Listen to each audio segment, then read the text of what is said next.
morning. So I am the full-time person at the chamber. I have Mary Cropley there as a part-time. Mary, stand up. And Bianca Thompson back there. And it's like, how the heck do they get all that done? Let me tell you how it works. All those board members, would you stand up? All the board members that recognize, stand up. Now, I had, for the sponsorships for this event, we had the presenting sponsor, Quail Park. Y'all stand up, Quail Park. We have guardians. We have devotees. We have, forget the other one. If you're wearing a lei, stand up. Okay, everyone with a lei, let's stand up. And then, that's not it, guys. Then we have the people that have the little championship on their, that's the Westside Champions on their name tags. Those Westside Champions, you stand up. Now, Westside Champions, this is how we get it done. Thank you very much.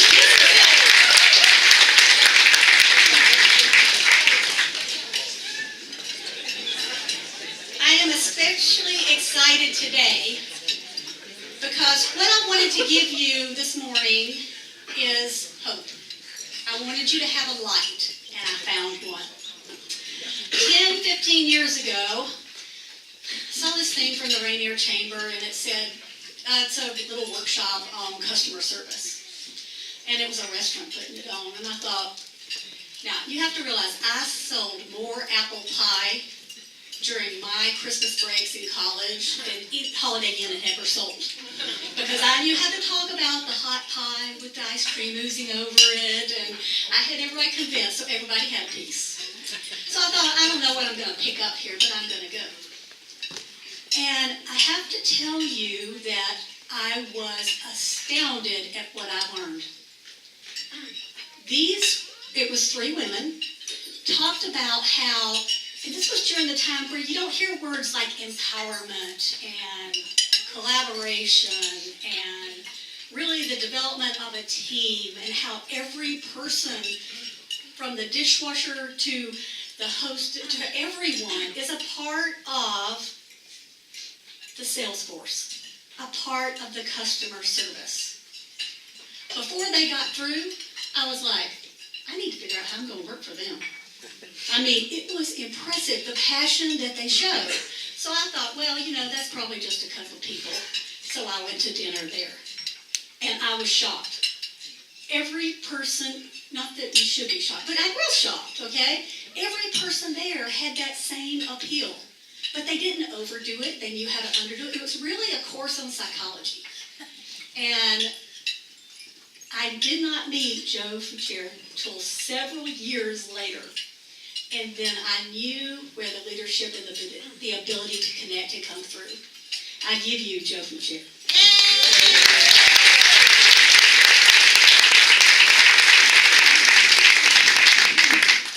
Thank you, Lynn. That was very kind. My table mate, Joe McDermott, told me that if I didn't turn my cell phone off, he would call me during the presentation. So I know that at least one person's holding me accountable today. I have a confession to make. I am in love with West Seattle. I have what's called West Seattle envyitis.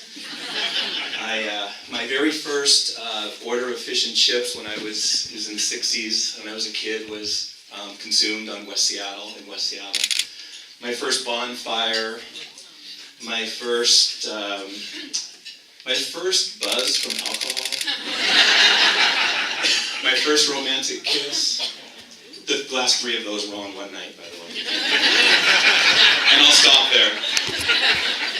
My first car accident, it was only 5 miles an hour, but something distracted me on Harbor Avenue, and I bumped the car in front of me. We were cruising back then, that was the term in the 70s. And almost my first house. I had an offer on a townhome up at the Alaska Junction, and I got bumped by somebody that had a lot of cash. And I was so disappointed. I ended up moving to Columbia City. I grew up on Beacon Hill. remember Beacon Hill was the place that the Weekly one year called Seattle's Forgotten Neighborhood.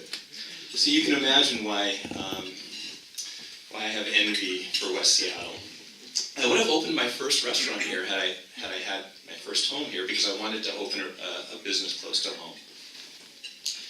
So anyway, that kind of sets the pace how much I love you guys and how much I envy you. I want to start today by showing you a highlight video. It's a little bit self-indulgent. This was an internal video. Actually, I think I want a slide before that, don't we? I just wanted to comment on how impressed I am with the West Seattle Chamber and the fact that your mission is so poignant and so relevant to what the city's going through, and I'll talk about that later today. And then I just wanted to quickly comment on the winners today.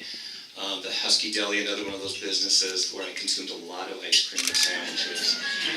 Alaire, I drove by last night and peeked in. What a beautiful, beautiful place. And the courage that it takes to open, we're talking about an emerging business, the courage that it takes to open a business in the city. Frankly, I don't think I could open Tutta today, given the current conditions. So a lot of pride, I'm sure, and courage there. The Senior Center of West Seattle, I have an aging mother and have so much respect for the work that they do.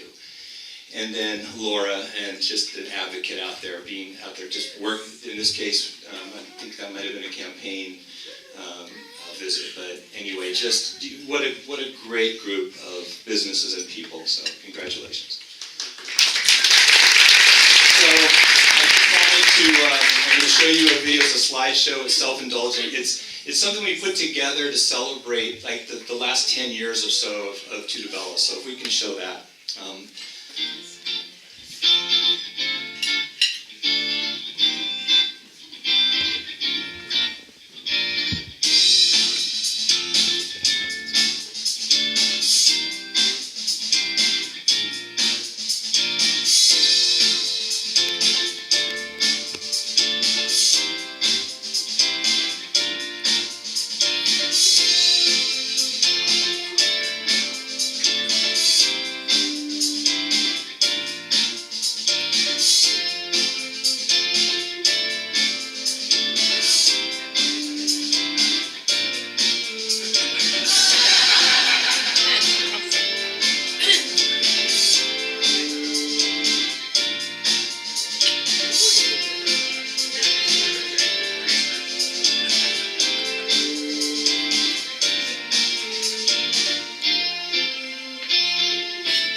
Slides. I'm going to go very quickly. I think I'm taking a 40-minute presentation into 15 minutes. So What was the genesis? People ask me that all the time. What got you into this business? And really, why don't we just go ahead and put them all up there? Desire to build a meaningful business. I really wanted, I worked at a great company when I left to open my business. It was Starbucks. Wonderful company, but for me, there was something missing. I really wanted to do something meaningful for the community that I worked in. I was 43 years old at the time, and I was just ready for a change. I guess you can call that my midlife crisis. My strategy, there's a high failure rate in restaurants. My strategy was to pick a very popular category. Pizza and burgers are the two most popular categories in America, maybe the world. And I chose pizza. It really resonated with me. My heritage is Italian. My grandmother used to complain about how bad the pizza was in Seattle, and so I thought I'd take her up on that. And I moved to Naples for a month, studied pizza making in Naples, became a certified pizza maker, and then opened my first pizzeria in Columbia City. It was really important to me that we were respected by and respectful of all of our constituents. That meant that not only our employees and customers, but I wanted our vendors to say, hey, these guys are great. They're our favorite customer. They pay their bills on time, and they treat us with respect. If you ever want to know where to eat, talk to a delivery driver from Charlie's or from Merlino's. They'll tell you what goes on behind the scenes. And the underlying principle that I still live up to today is that, putting people first, and that, profit is not the goal in business, it's the result of doing things right. Next slide. I just wanted to share this with you because I was hoping to share as a business owner to business owner. We have what we call a values-based hiring system. So we went and interviewed all of those people at Tutta, about 200 employees. We interviewed the ones that were role models, the ones that behaved and acted with dignity and respect and lived our values every day. And we asked them questions like, how do you do this? How do you get up and come to work and wash dishes and still be the amazing person that you are? We took the answers to those questions and created a series of interview questions that we then used during the interview process. So on the next slide, these are our values. So we have interview questions around all of these. Go ahead and just put them all up there. Love, innovation, growth, community, and passion. And the next slide, we'll go a little bit deeper and show you. We'll take one of those, which is love, and just put them all up there. Showing genuine care of guests and teammates. These are the things that people already did. It wasn't me creating this. This was examples of people that exhibited this behavior. Proactively playing a role in developing others. Look at this one. Handling underperformance of others with grace and lending a hand. So instead of complaining about your coworker, we're saying handle with grace and offer to help. So it just really turns everything on its head. Next slide. This is something that we stopped doing, but we were doing every year, taking a cultural immersion trip. It was managers and one employee that we would take to Italy and immerse them in the culture. They would follow a path back to the origin of our ingredients. We'd visit the tomato fields. We do a lot of amazing things. You can see us visiting culture events. There's another slide where I think we're visiting some other pizzerias. The next slide. Visiting pizzerias and espresso bars. Unfortunately, things are tight these days, and we're not doing it. I'm hoping to start this up again, maybe in 2020, if possible. Next slide. I'm going to take you through a series of slides because those of you that haven't been to all of the restaurants, I'd like to just show you what they look like. Each one of them has outdoor seating. That's a whole other story that I'll get to in a second. Really warm. The fire brings people in. I don't have booths in any of the restaurants. It's all open seating so that families and groups can kind of move tables and chairs around. That's intentional. This is Columbia City. The next slide is Wallingford. The next slide. Oh, if you go back one. Notice the Ducati on the sidewalk. Probably not legal, but we have a rule that if you park a Vespa or a Ducati or any Italian motorcycle on the sidewalk, you get a free dessert. So remember that. Next slide is South Lake Union. We call that the adult Tutta. We didn't think there were going to be a lot of kids because that's one of the complaints. We get too many kids, believe it or not. We're a family restaurant. We love kids. But this was the first attempt to do a chef's table. You see in the upper right-hand corner where the adults could sit and interact with the kitchen. The next slide is Issaquah.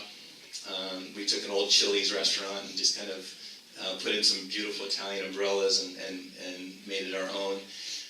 The next slide is Bellevue Crossroads, which was another Chili's. It doesn't want to work. We're stuck at Issaquah. You want me to try mine? The traffic. Oh, there's our food truck. Okay, so we'll just jump ahead. Trust me, Bellevue is another Chili's restaurant that's been converted.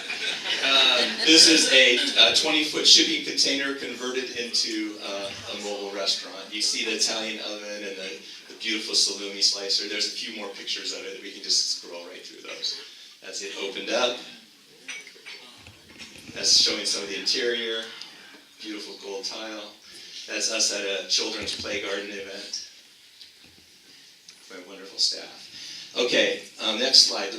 Every business has a recipe. Of course, since it's a restaurant, I like to use this terminology of menus and recipes and ingredients. For me, ingredients are purpose, values, and vision. I'm going to spend a moment on purpose.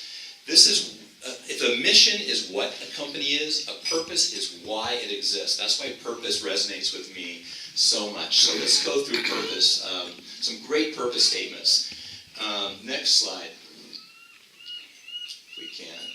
Okay, does anybody know whose purpose statement this might be? To make a contribution to the world by making tools for the mind that advance humankind. That's pretty out there, isn't it? Apple. Very good. Did you know that when Steve Jobs got a group together to create the iPhone, that he, believe it or not, he did not have functional clarity at that point. He had, actually, there was functional ambiguity. No, he didn't say, I want one button on the cell phone. But he had emotional clarity. Great companies have emotional clarity, and often they have functional ambiguity. The function comes later, the emotion starts. So this is true of this next company as well, to give people the freedom to fly. The first no-frills airline, Southwest. The next one, to enable people to experience the joy of driving. This is not, they also have a slogan. This is their purpose. Their slogan is the ultimate driving machine. BMW. Have anyone driven a BMW? When I was working in the hotel business, I parked a lot of BMWs. I have fun driving them, but don't tell the owners. And then the last one, to nourish lives by sharing traditions, authentic food, and love. Too low. So next slide, I just wanted to talk a bit about it. We just, this was not written by me. We got a group of managers and customers and friends together and said, just start writing down what you think of when Tutta comes to mind. And every single one of those words was vetted, believe me. It took a day or so to do it, but that's I just love it. To nourish lives by sharing traditions, authentic food, and love. Hopefully you experience that from Tutta. We like to think that we do. Next slide. I only have a few minutes, so I'm gonna go through these quickly. We offer what we call the Supported Employees Program through one of many agencies. We have 6 supported employees. These are employees that have some disability, and I want to highlight Gavin because he started, like all of our supported employees, rolling silverware, folding pizza boxes. We quickly found out that Gavin had this amazing personality, and it wasn't long before we promoted him to meter greeter at the restaurant. And I can't tell you how many barriers that man has broken down in both apprehension within our staff and our customers, and we just absolutely love him. Next slide. Some of the community partners, every restaurant picks one. We have some that are company-wide, Amara, Food Lifeline, and then every one of these on the bottom are hand-picked by the managers because they have a certain passion for those organizations. Next slide. We really like to invigorate communities. This is the before. If you could hit the next slide, and the after. I did do a black and white for effect, but the color does help. But you notice the sidewalks engaged. We turned around the little bench and had it facing towards the restaurant. We put in outdoor seating and just really really had I think a positive impact on Columbia City. And trust me, there were bullet holes and needles and condoms, and it's just crazy when I moved into that location. Next slide. So at Tutta, we also are really, really focused on knowing what you're doing, and we go really deep in our knowledge. So we actually have 10 points to a perfect pizza, so just put them all up there, all 10 points. And everybody has to know these 10 points. And if they all come together,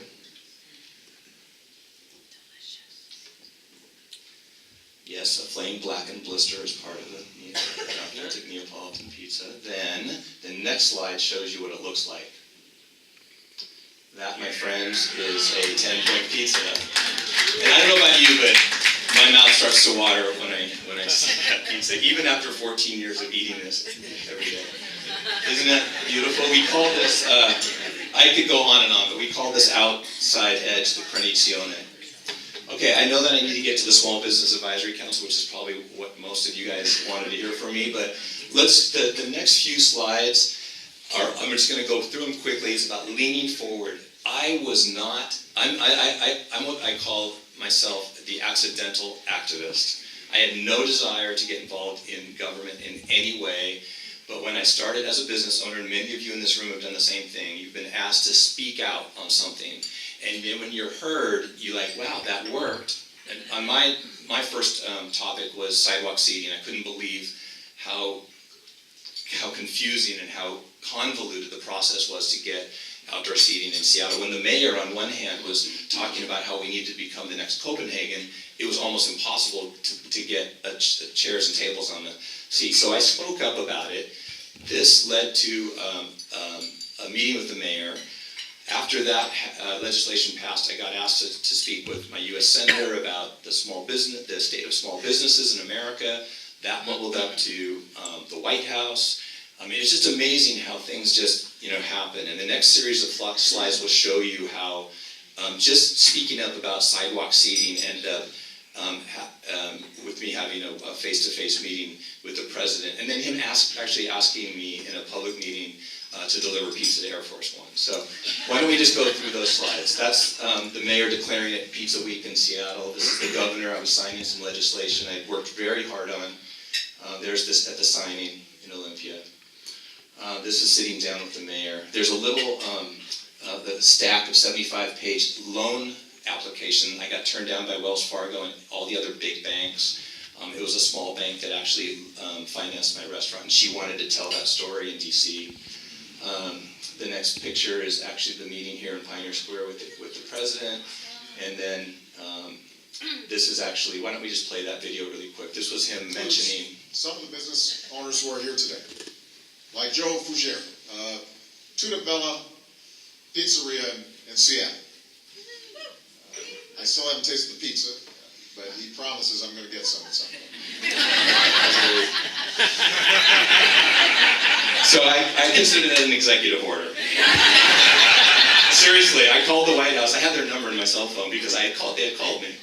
And I said, I think the president just ordered pizza. And we made it happen.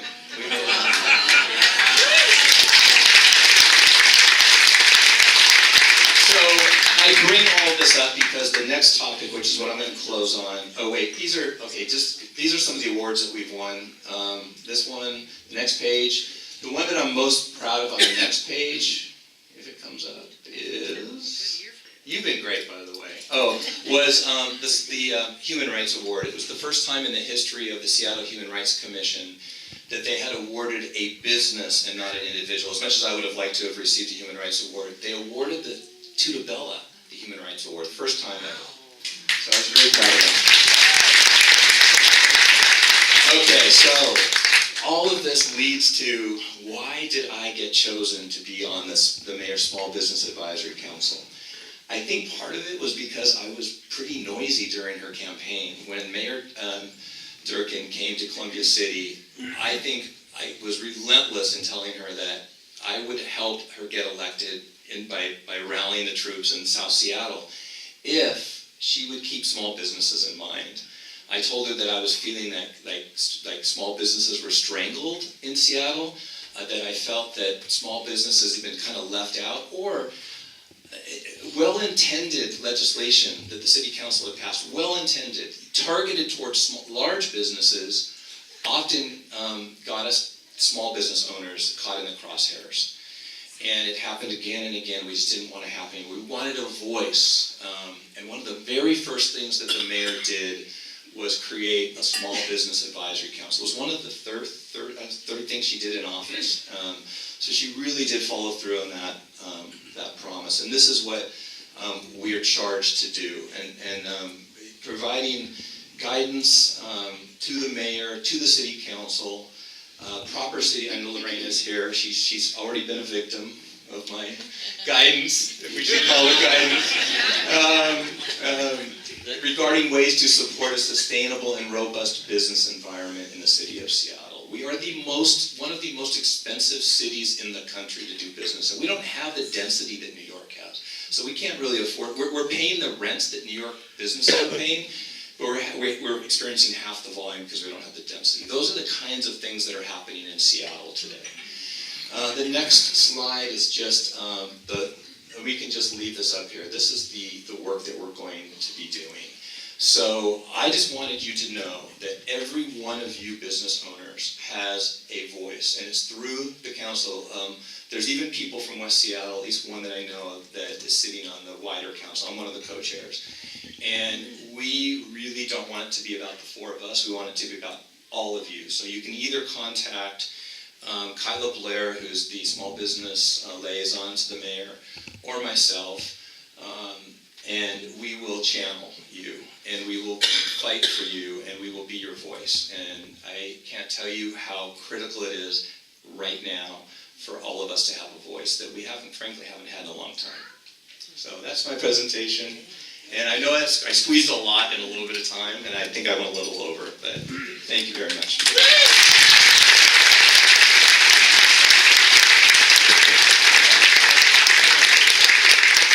So I didn't know how appropriate my thank you was going to be. He's getting a copy of Westside Story.